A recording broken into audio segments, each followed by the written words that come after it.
Hello, everybody. Welcome to episode 8 of the Paws Up Podcast, your spot for all things FIU athletics. He's Kevin. He's Other way. Kevin. There we go. I am Jake, and we're just happy to be back here for our 8th episode of the show, Kevin. God, we're already on episode 8. Feels like crazy. Just the other day we got the announcement that we'll be starting this thing, and now we're 8 episodes in. It's been a fun ride, man. I mean, we've had some crazy guests, and you know, every once in a while we can take it down with the guest and just talk to you and me. Just chop up some FIU athletics.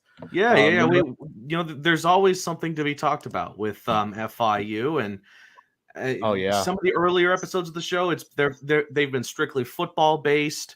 As we've gotten to basketball, we've given them more and more spotlight, but there's something on the horizon, Kevin, and it's America's pastime. Baseball is getting ready to start in just a few weeks. So with that said, I thought we'd talk a bit about baseball today on the show. So without further ado, let's pull up the FIU Baseball 2023 schedule that was announced a couple of weeks ago. There you have it. The opening week is on is in mid-February against George Mason.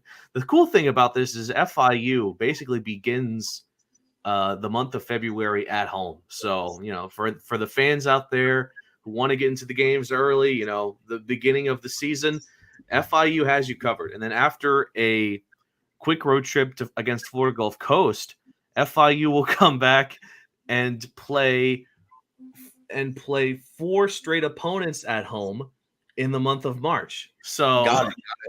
Wow, I think it's actually a really nice schedule for the Panthers, especially early on. I mean, you know, especially for us, we're going to be able to cover almost all of these games. We were kind of putting up a plan in place for this, along with our good buddy Gabe, who also covers FIU baseball. Yeah. This will be my first year covering FIU baseball. Extremely excited. This is you're nothing new to this, Jake. This is pretty new. So we are very, very excited. Obviously, we'll be making the only road trip of the year over to the Stadium. What is it called? Alex Rodriguez Stadium? It's or Mark Light. I believe it's Alex Rodriguez. No, it's Mark Light Field at Alex Rodriguez Park. I'm pretty sure that's the official name of where the Canes play, and we're gonna get very familiar with the University of Miami, because something that if you're looking at the schedule, you might see FIU plays the Hurricanes 4 times, which is actually crazy. They usually play them twice, one at home, one on the road, but they will host the Canes on March 15th. They'll go over to Coral Gables on March 28th, and then they'll meet back again in May the 10th at Coral Gables, and then May the 16th at home. So, damn, four times we have to play the Hurricanes, who have been nationally ranked and have played in tournaments. So they're no joke, right? And a lot of the teams we're playing are no joke. You know, you have an SEC school in Missouri. You have Florida Gulf Coast, Stetson, some very high-quality opponents that FIU plays quite frequently in Stetson. And then, of course, you have your Conference USA schedule down the line. And overall, some great opponents, some opponents we don't know much about, such as Harvard. You know, you have an Ivy League school. That's pretty neat. And, of course, George Mason. FIU did play George Mason last season, I believe. Well, so, I'm looking at George Mason's history against FIU, and FIU just, you know, it's very favorable. I'm currently in the FIU athletics baseball schedule. FIU's 5-1 all-time against George Mason, which will be the opening day game. Jake and I will both be there, 100%. No one is going to stop it. They're on a 3-game win streak. The last game was an FIU win, 7-5. You know, we mentioned Harvard, which I'm going to go over to them right now. FIU does have a favorable history against them. 1 win and 1 tie. I did not know there were ties in NCAA baseball, Jay. Yeah, if they go a little too long, or if there's just like a delay, like a weather delay, and they don't want to make it up, they'll just call it. But well, I mean, this is gonna be the first time since 2007 they play Harvard. So yeah, I mean, it's just Ivy League and Harvard. The Harvard is the face of the Ivy League, and it's kind of a strange matchup. FIU going up against an Ivy and League, then something you hardly ever see in football. It's something you hardly ever see in basketball, but in baseball, it happens more than you think. So the team that we were just talking about, Miami's not very good against them. no, FIU's not good against them. Last year, FIU lost 17-1. Were you at that game, Jake? yes, I was.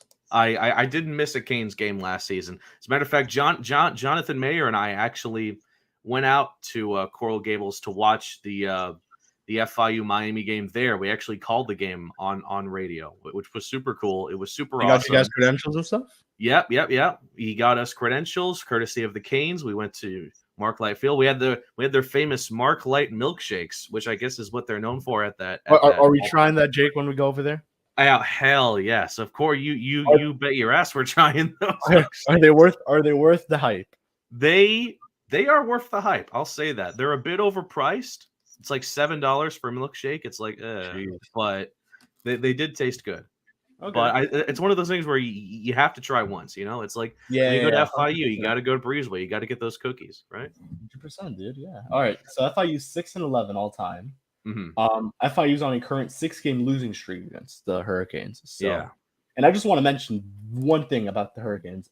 They have an absolute stud prospect who will probably be going in the first round of the MLB draft. I am going to search up his name right now. Mm-hmm. But he is, I believe, also son of a former major leaguer. So I just want to mention him very quickly, give him a shout out. I believe he's a third baseman. Could be a future Marlin. I mean, just with a Marlin stack up in the draft, you could definitely see him there. I'm just going to pop this up right now. Spoiler alert, we'll talk a bit more about the Marlins later on. Oh, yeah. They made a big splash, pun intended. There's a reason why Jake is hosting today, not me. Because it's been Yep. It's been a busy afternoon, but all right. It's been a busy afternoon. Kevin can attest to that as well. But let's bring it back to FIU. So the FIU baseball team. Last season they went 16-34.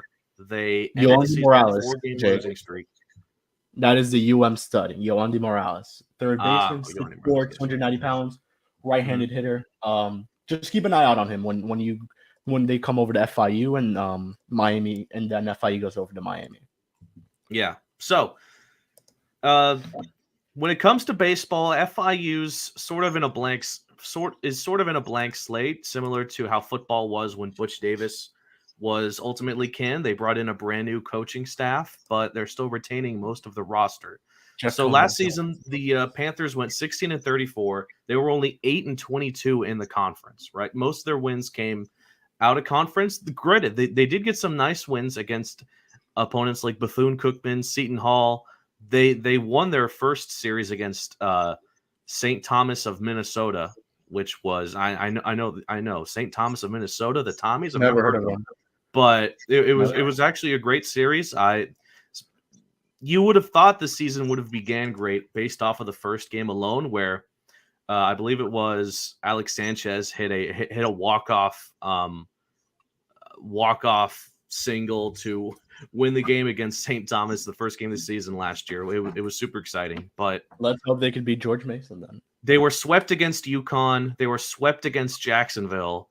They were swept against, I believe, South Florida, and they were swept against Southern Mississippi, swept against the University of Texas San Antonio, and they played 3 games against FAU. They lost 2 of those, and they were swept against Rice to end the season. So, and we mentioned FAU. I'm just gonna keep going with the historical looks here. Yeah, 17 wins, 46 losses against FAU.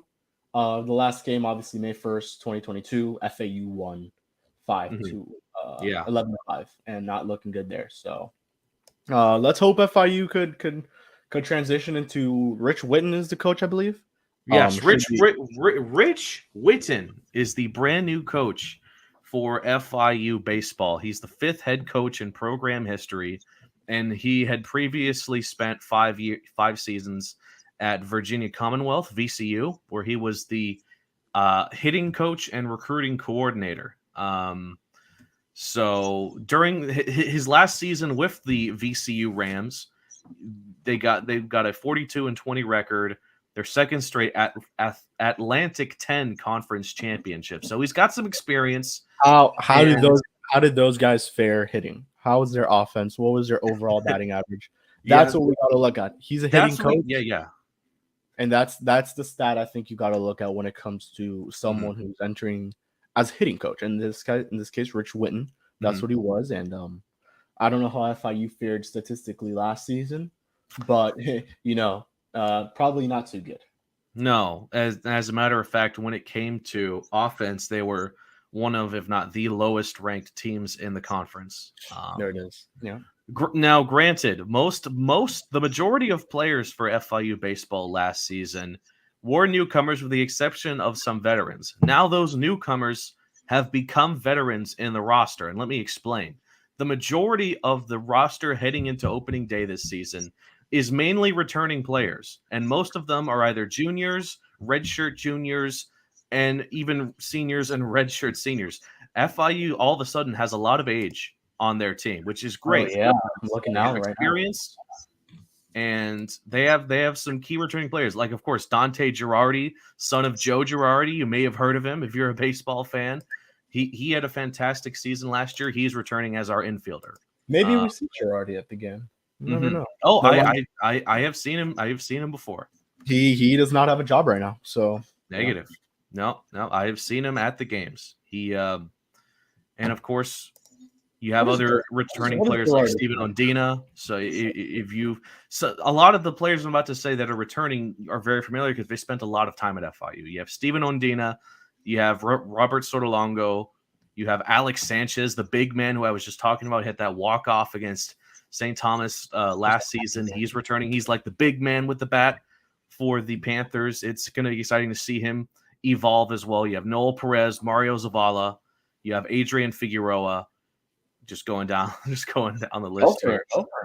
Just a lot of returning players. You have Zach Lampton coming back, pretty much a veteran. Your pitching rotation has become mainly veterans, which is always great, especially for a pitching rotation to have a lot of experienced players.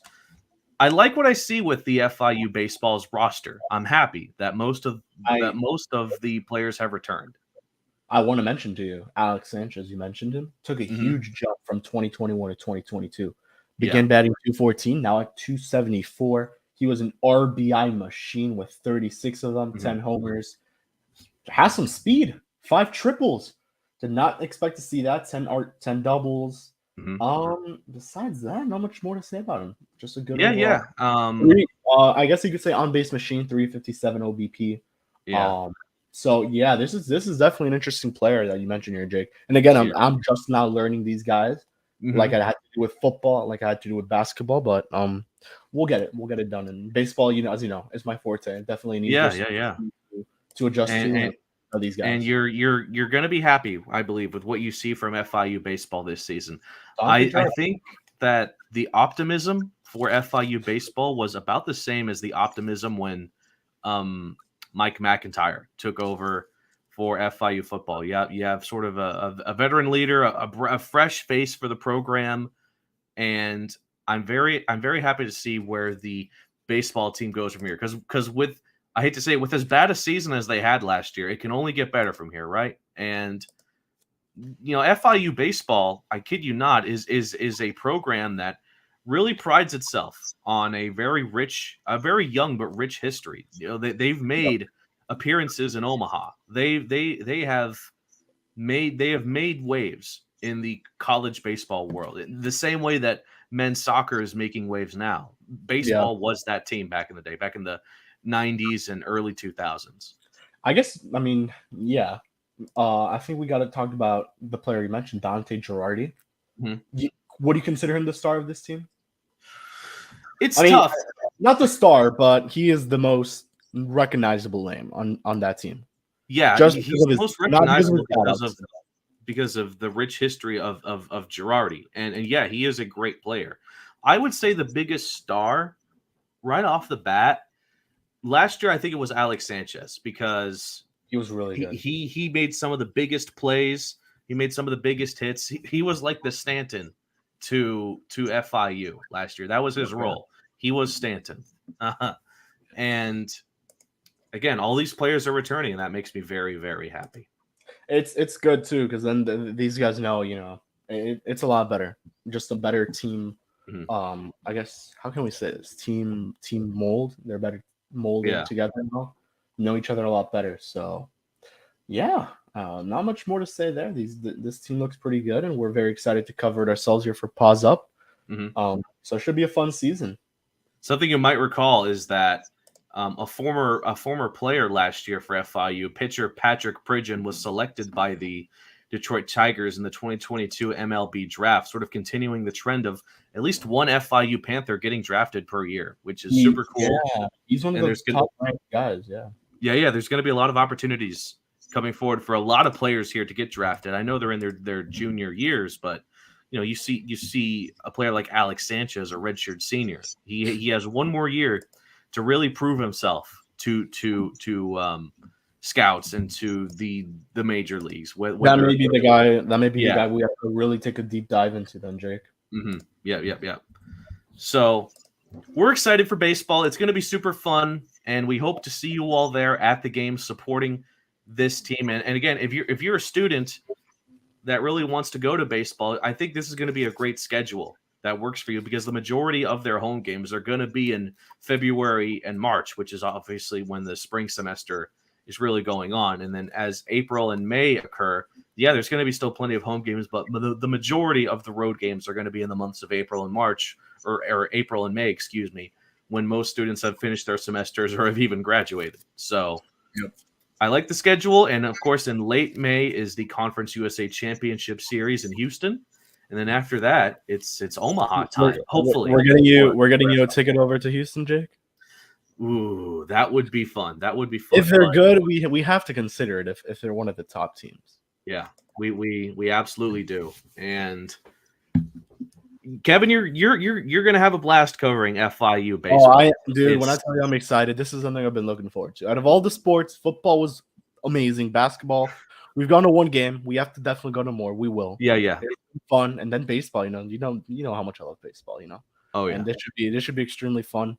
When I was covering some of the soccer games, I would just look on the other side of the baseball stadiums, like, yeah, that's gonna be fun, man. It's a nice stadium, right? It's close to the football stadium, so you can't get lost. And it's right next to the nature preserve. It's a great spot on campus. The food there is good. They serve Cuban sandwiches. They serve croquetas. Very nice food coming. They have milkshakes though. Oh, I don't think they do. That's Miami's forte. That's Miami's forte. All right. Yeah. But overall, the experience of covering the games there, whether you're inside the media center or outside at the tents, it's a great view. And of course, like football. Sorry, they have tents like football. Yeah, they have a couple of tents outside for the broadcasters. Oh, okay. Yeah. I would know. I've been to like 20 games where Johnny and I broadcasted some FIU baseball. It was fun. Inside. We hope to be inside. Yeah. So that's baseball, and again, it's coming up real soon. We probably got to get Johnny back in here. We'll get him on soon. A few days before opening it to be like, hey, give us the lowdown. Yeah, dude. Because if there's someone I've seen that I don't think I've seen anybody else that covers FIU baseball quite like Jonathan Mayer. He is the man. Yeah. All right, so basketball time. Basketball. What's going on right now? It's not looking good. Yeah. FIU men's basketball. 4 straight L's. Ugh. Yeah. A 4-game skid. They've lost 2 games in the great state of Texas against UTEP and the North Texas Mean Green. Both. Well, the UTEP game wasn't really close. They lost by 20, but the North Texas game was winnable, right? And prior to that, of course, the FAU loss, which we've already talked about, and then a loss against Western Kentucky. So, just what's going on? What's going on with this basketball team right now, Kevin? I really don't know what to tell you, man. I mean, it's been tough. The FAU game, I guess you could call it a moral victory. You would have assumed after playing like this, how they played against Charlotte, UAB, and FAU, that a game like Western Kentucky would kind of be more not a steamroll, but it would be a win. And it just was not a win. That was a very, very disappointing loss in my eyes. Just gonna go open the box score quickly to see who performed and who didn't. Because to be honest with you, it's been very difficult for me to watch these games with how my schedule's worked out. I don't know how much you've watched, but I have not watched too much. Yeah, FIU basketball has been a very fun team to watch, right? We've seen a lot of the games. Of course, we were at Incarnate Word. We both watched UAB. We both watched FAU.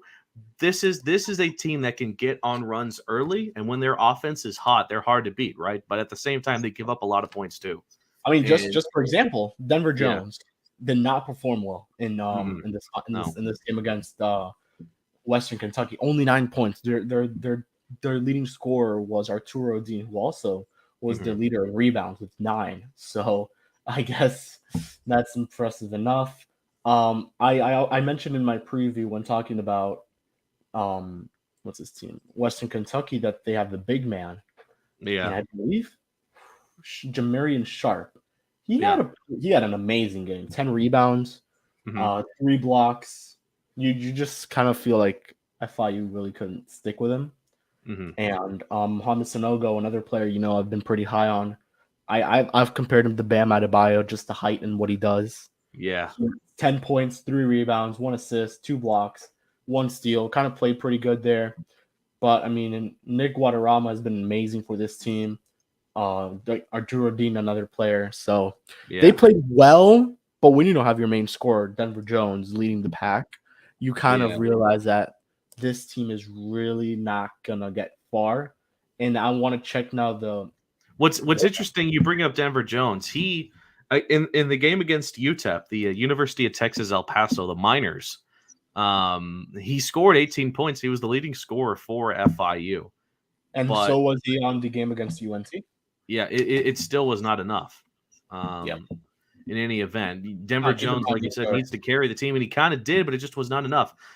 Some of the other key role players just didn't really stand out enough in those games. Not to mention, of course, you're giving up 81 points to an 11-8 team, right? And it's not a shot against UTEP. They're doing fine. And again, FIU is 8-11, and they're only 2-6 in the conference right now. I see. It's not panicking time, right? It's not at all. You have time. You're playing. I mean, you're playing UKW again. You're going. I mean, after that Middle Tennessee game, Jake. Yeah, that's when you really gotta start worrying. If this team gets a couple wins in there before that game against Charlotte or Middle Tennessee on January 28th, which I'll be there. I don't know if you will be there for that game, but I will be at the Middle Tennessee game. That's when it really is gonna start. That's when the intensity gets high because you're playing Charlotte, a really good team, University of Alabama, UAB, and you're lucky that you don't have to play FAU again because that team is putting up. I mean, they're now ranked, Jake. They're ranked for the first time in program history on a 17-game win streak, Jake. I know we're not an FAU podcast, but you got to give them their flowers, man. Those guys are killing it. But yeah, I mean, you're playing Rice, you're playing Middle Tennessee, UTEP again. You're playing UTSA. I don't know how good they've been this year. I do want to talk about UTSA because that's who FIU is playing next. That's on their schedule. They're playing in San Antonio tomorrow at 3 p.m. I feel like this has become a must-win. They're 7-13. They're 1-8 in the conference. They're on a 5-game losing streak.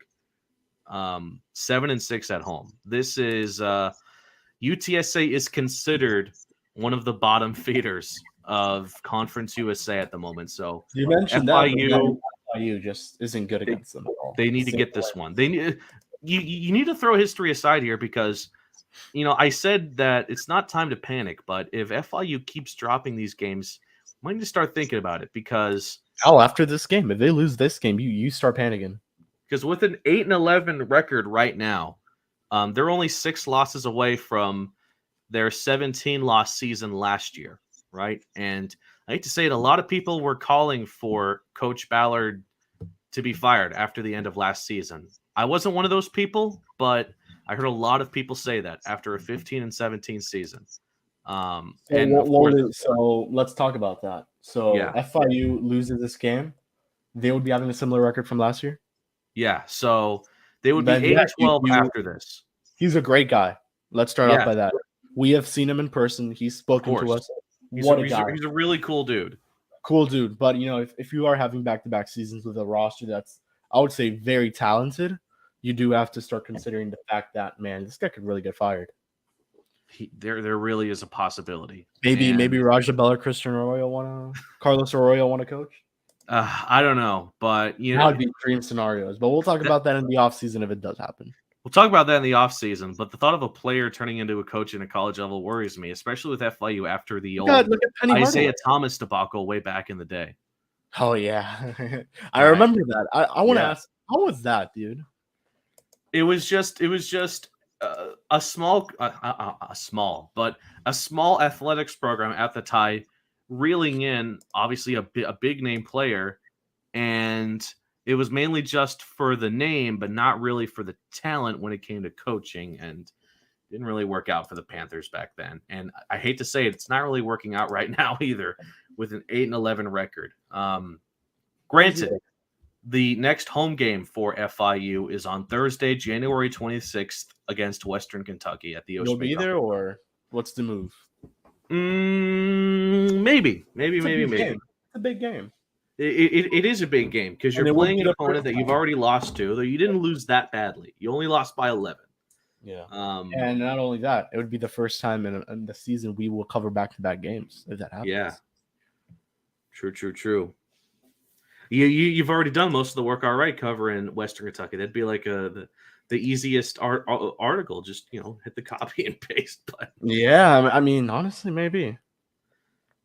Time is running out, though, because we're approaching late January. You have the entire month of February against some mixed opponents, and then a couple of games in early March, and then all of a sudden we're talking about Conference USA tournament appearances. And as it's looking right now, if FIU continues to fall down the rabbit hole they're in now, there's no shot that they're making the tournament. Yeah, exactly, and that's kind of where I wanted to get to. That UTSA, you have to win that game. You kind of got to go on a little win streak here, Jake. I mean, you got a win streak going. I like to hear that.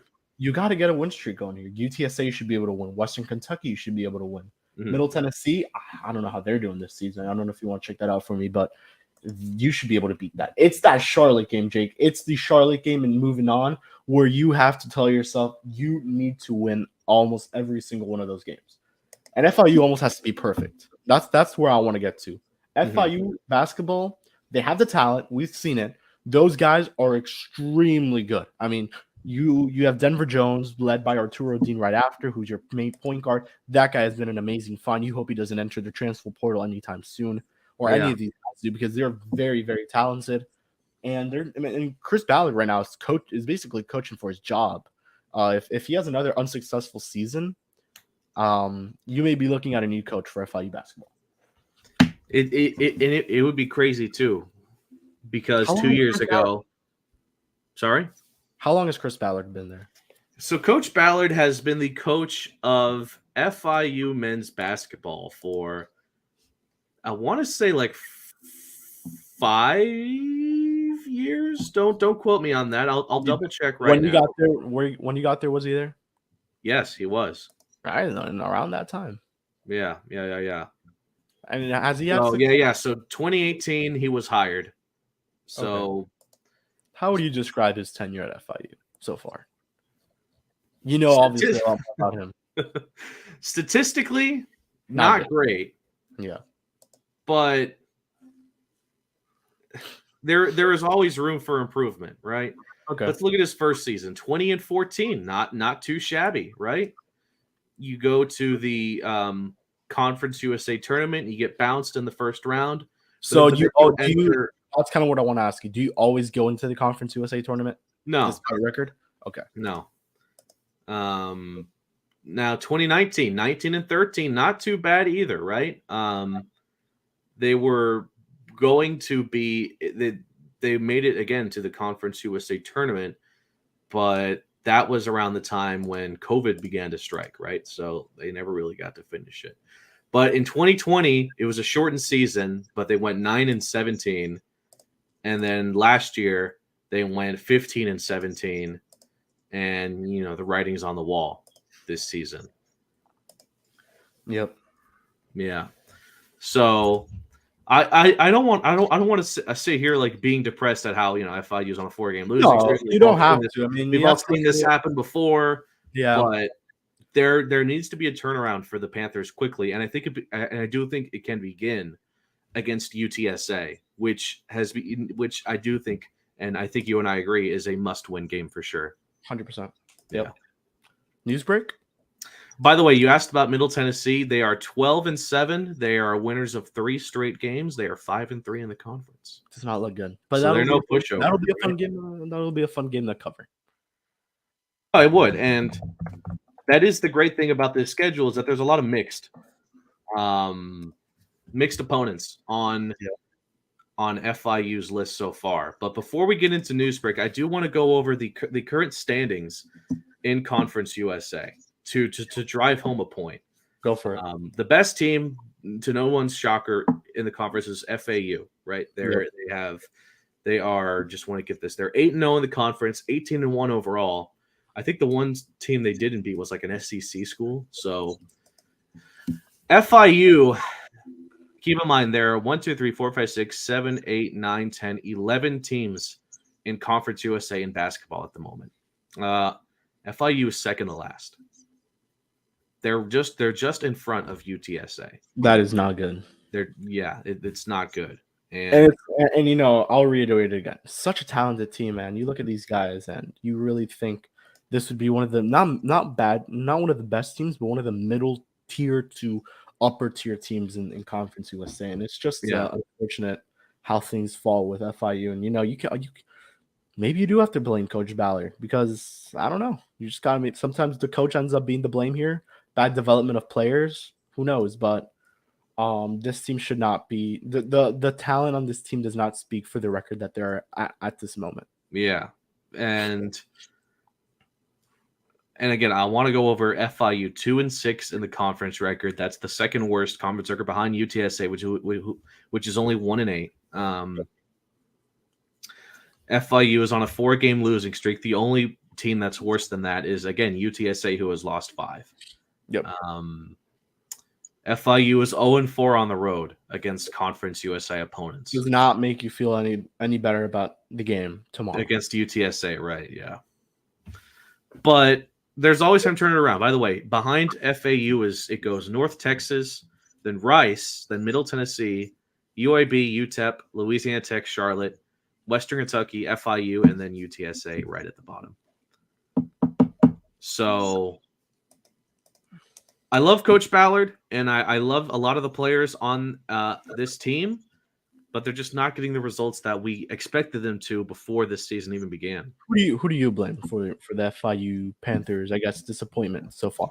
I've given you mine. I think it's a lot on Coach Ballard and the staff. I think it's on coaching as well. I don't think it's completely on Coach Ballard. Obviously I think it's not just on the entire coaching staff as well. But if there's going to be a scapegoat, there's going to be a scapegoat here. It's going to have to be the head coach. And after 3 if it continues like this would be his 3rd straight losing season.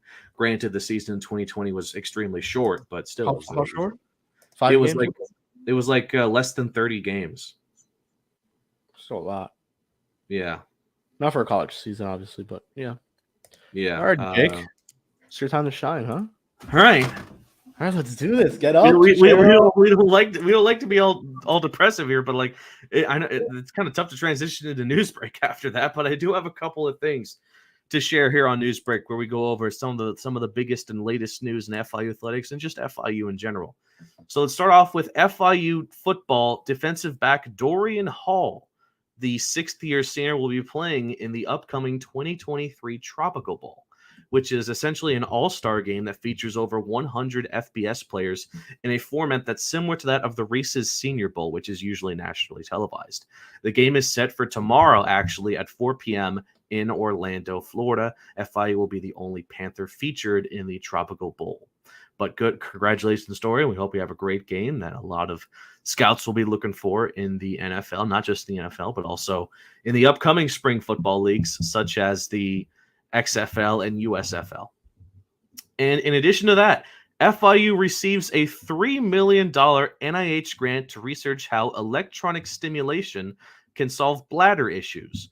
Researchers are building a computerized model that would inform new, highly targeted, and less painful treatments for people with lower urinary tract conditions, with the support of a $3 million 5-year grant from the National Institution of Health. So researchers want to understand how electric stimulation of certain specific nerves could help people struggling with underactive bladders, one of the most common lower urinary tract problems, with many treatment options caused by aging, disorders, Parkinson's, and much more. So kudos to FIU for that. And hopefully, usually when FIU gets grants as big as this, they really make some magic happen on that field. Of course, we talked earlier with some of the newer concrete materials. That was in a previous episode of the Paws Up Podcast. And there you go. That was your very, very brief look at the FIU news break. All right, let me bring myself back here. All right, there you go. All righty, football time. Very, very short and brief.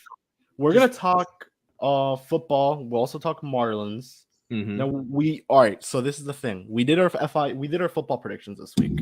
Yes. Jake and I were invited on to, what is it, the Evening Juice, the weekly show that the heads up, the higher ups of us, our good buddies, Edwin and Gus, host. The NFL Stradamus. Let me see if I could find that, man. Yeah. Anyway. It was a fun show. We just talked about what we saw in the wild card round, and we made predictions for the divisional. So we've already made it, and it was super fun. Yeah. Oh, look at that. Look at that. Hey, it's the background. There it is. The NFL Stradamus up there, Edwin, Gus, some of the other playmakers on the show. That, by the way, on the bottom right, that Ronaldo picture is just messing with me. Seeing him in that uniform, it's like, I know, dude. Oh, look at this. It's like, what's going on here? Is this the new backdrop, Jake? Ooh, I kind of like it. You know, when we bring in a member of, look at all these backgrounds you got, Kevin. Man, I'm just seeing these now. Oh, this one you're gonna love.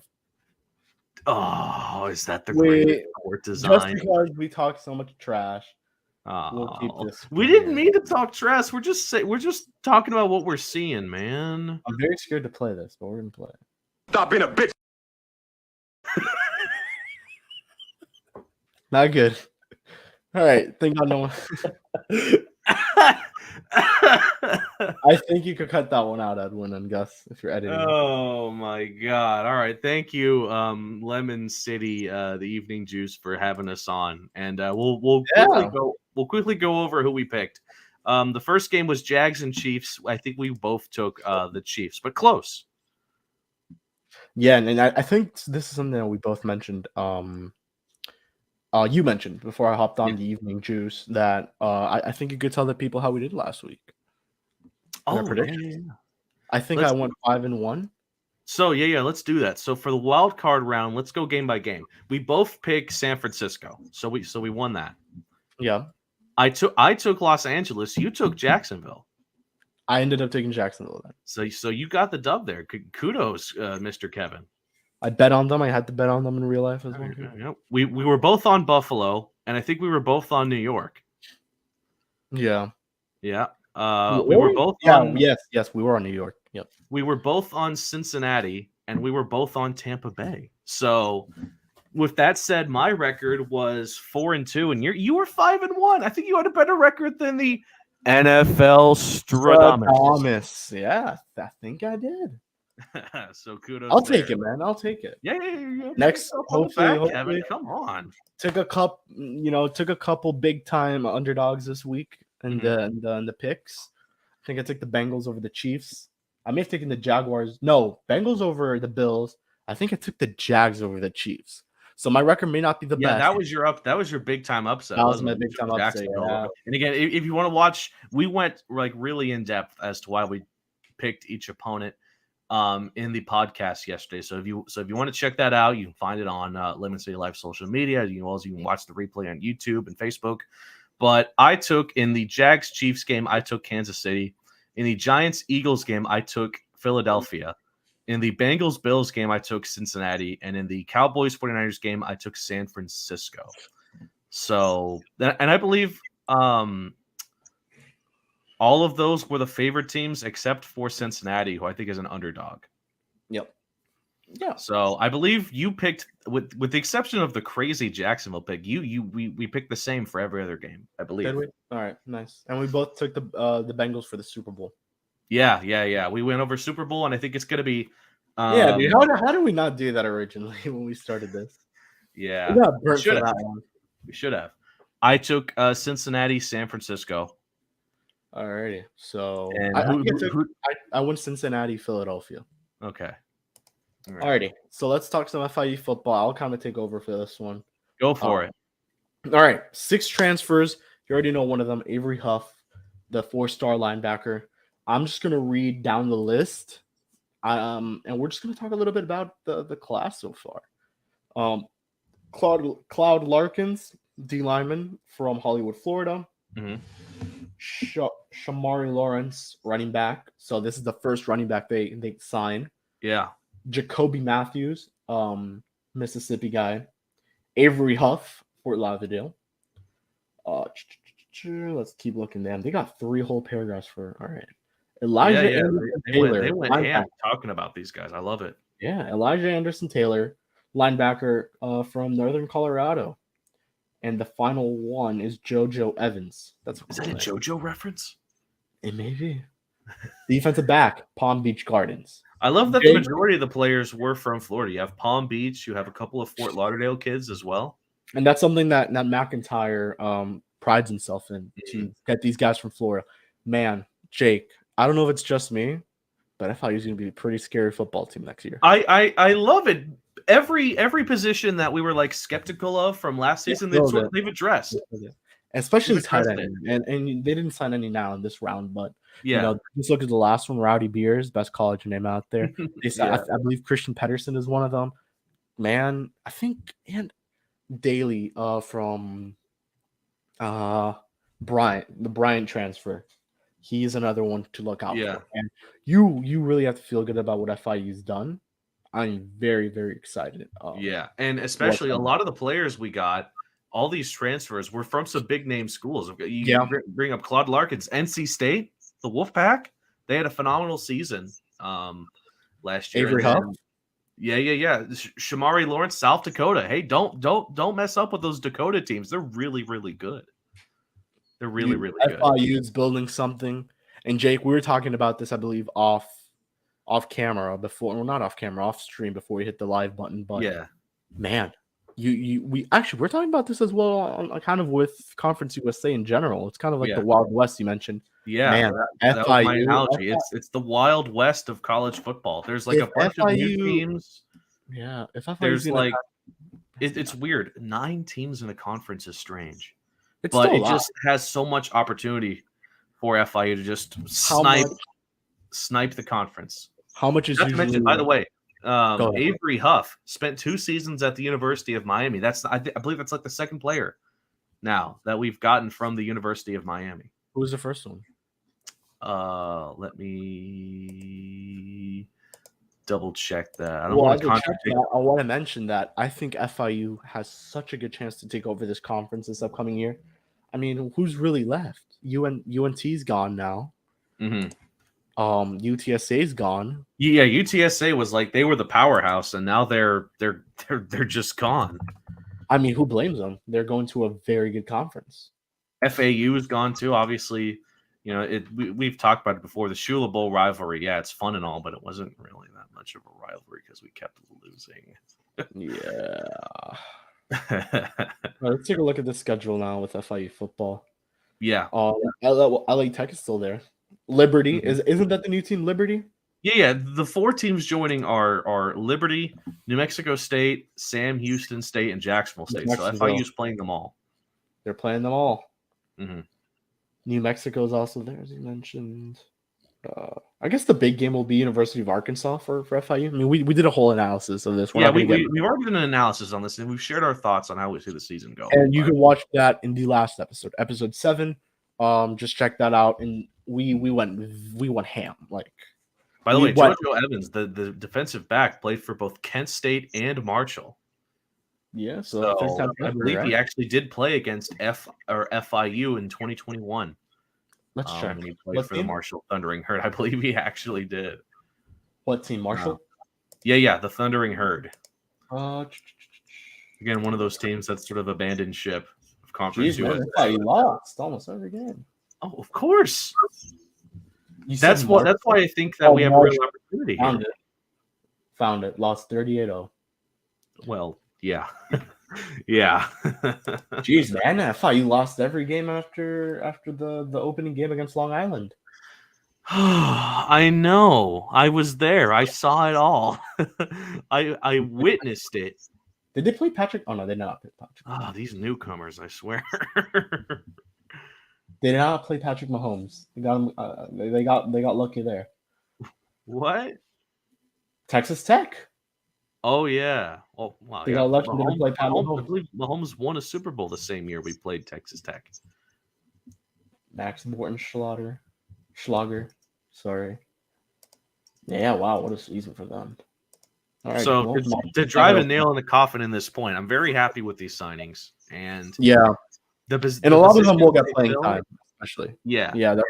Like we already have stacked up our defensive backs and our linebackers, but it doesn't hurt to add more just for longevity and to really make sure that who we have starting for the first game of the season is the best we can have at that position. And we'll talk more about FIU in a future episode. Hint, hint, wink, wink, nudge, nudge. But we'll make one announcement. We'll give you one sneak peek towards the end of who we're bringing on for the next episode. And then I'm just going to say this. Episode 10, Jake, that's going to be fun. It's going to be fun. Episode 10. Would I say it's the biggest guest we've had? Maybe not. And I hope he isn't watching this. But he's one of the most. He may be one of the most popular guys on campus. We'll see. We'll we have that under wraps. We have a bunch of cool episodes ahead of us, right? This is a shorter episode. I mean, 47 minutes is still quite a bit of time. We're wrapping it up. Yeah. Do you have anything to say, Mr. Kevin? Well, just want to quickly mention that the Marlins traded Pablo Lopez to the That's Minnesota right. Twins. We wanted to talk about the Marlins because Kevin has been in Marlins hell today, sort of going over everything that has happened. So take it away, Kevin. Yeah, I'll give you guys the whole rundown of how this all went down. So, what time? Maybe around 2:45, maybe. Just in the car. Bam! Pablo gets traded. All right. Press release comes out, and at 5 is a press conference of Kim Eng. She makes a couple announcements. We post them out there. 7 p.m. We talk to the newest member of the Miami Marlins. Drum roll, please. Luis Arias, AL batting champ for 2022. This guy was maybe one of the best contact hitters out there. Hit 317 on base percentage, I believe, of 375, if I'm memorizing the stat correctly. Did not hit many homers. He does not walk too much, but he does not strike out almost at all, Jake. And you think of a guy, and you would have liked to get more in this trade. I do think Miami overpaid just a bit. I don't mind giving away a DSL guy, Dominican guy, a Dominican League guy in Brian Chorio. But you may recognize the last name Chorio. That is the last name of top prospect Jackson Chorio for the Milwaukee Brewers. That guy's a stud, so Brian Chorio may have been a stud, but who knows? He's younger than me. He's 17 years old. Yeah. So still very, very raw. Miami then gives up top prospect Jose Salas, top position player, or one of the top position players. He looked like he would have been a third baseman. He was playing short. Many project him as third. It really does suck. He was a Fish Stripes Unfiltered guest. From the ones that do not know, Fish Stripes Unfiltered is the show that I host with my buddy Isaac Azut, and we bring on baseball players. We bring on Marlins. No, please continue to plug the show even harder. I am going to plug the shit out of that. Highly watch it. And yeah, I mean, Pablo's a great guy. Mm-hmm. I'll be sharing more of my thoughts on there. So stay tuned. But just to keep it short, and maybe if we could hit the 50-minute marker, that'd be very nice. But anything else, Jake, before we wrap up? I just want to say thank you to everyone who's been watching us since episode 1. Again, the fact that we're 8 episodes in now in this little project, we've had a bunch of great guests on the show, and we have a few more slated for the next few episodes, and episode 10. I feel like for most podcasts, getting the ground up, the 10th episode is a special mark. You've put in the work, you've produced a lot of content, and the show has been evolving, right? We've seen it evolve from what it was originally when we bring on all these guests, we bring in these clips, this information, the news break. We even changed up our logo a little bit, made it a bit more refined. We haven't added it on here. We have to add it. No, we got to do that. But Jeez, we're sorry, guys. But wait, very quickly, Jake. Yeah. Lights out! Lights out! And we're providing you absolutely no context for why we played that clip. Yeah, we're just no context at all. We're just gonna end it right here, Jake. Right? Yeah, we're just gonna leave it to your imagination. So everybody have a great rest of the night. And again, thank you if you've been watching on either our Twitter or the Lemon City Live Facebook or YouTube. We appreciate you guys enough for tuning in. We appreciate the support, especially on social media. I mean, yeah. I have Instagram notifications on. I don't know if you do. Man, I do. I do. I do get a notification every couple of minutes of a new 9-10 followers. Love it right there. If you're supporting the Instagram, go to the Twitter, man. We post some cool stuff on there every once in a while. We're gonna get more into that stuff. So just know we're growing. No one else is doing what we're doing, covering every single aspect of FIU athletics, only FIU athletics of the podcast, live in-person coverage, than us. And, I think that's about it, Jake. I think we said we would announce who our next guest would be, just to give you guys a little bit of, I guess, the teaser of who it's going to be. Okay. You down to do this, Jake? Yeah. So episode number 9, which is coming up real soon. I'm happy to announce that it is going to be the voice of the Panthers, AJ Ricketts. Future professor of mine, probably. AJ Ricketts. He's been the voice of FIU football and basketball for a very, very long time.